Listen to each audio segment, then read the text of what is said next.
সম্মতি ছাড়া কিছুই হয়নি ওখানে।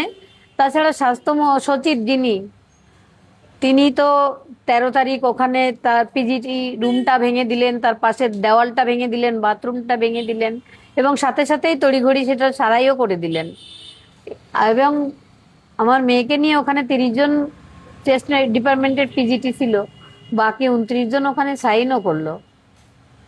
কেন করলো? ভাঙলোই কেনই বা সাইন করলো তারা? এটা তো তদন্তের আওতায় আনা উচিত। স্বাস্থ্যমন্ত্রীকেও বিগত সরকারে।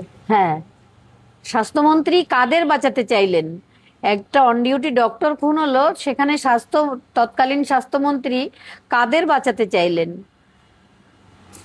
যারা দুর্নীতি করলো তারা ওনার কথাতেই করেছে, এবং টাকা দিয়ে আমাদের মুখ বন্ধ করার চেষ্টা অনেকবার হয়েছিল।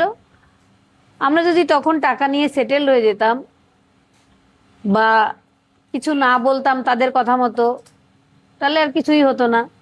আমি একটা কথা সম্প্রতি বলেছি যে এই যে বিগত সরকারের আমলে বা এখনো যেসব ঘটনাগুলো ঘটছে, আমাকে বলা হয় কাকিমা কিছু দেখছেন না। সেইখানে আমি বলেছিলাম যে বাবা মা যদি রাস্তায় নামে তাহলে আমি অবশ্যই রাস্তায় নামবো। যেমন বাচ্চারা না কাঁদলে মা দুধ দেয় না, সেই জন্য। তো সেখানে আমাকে ব্যঙ্গ করা হয়েছে, ও আপনি তাহলে এখন কি করছেন, তাহলে আপনি এটা দেখবেন না। সেইখানে আমি বলি, আমি যখন ভোটে দাঁড়াতে রাজি হয়েছিলাম তখন জনগণের প্রতিনিধি হিসেবে জনগণ আমাকে সমর্থন করেছেন।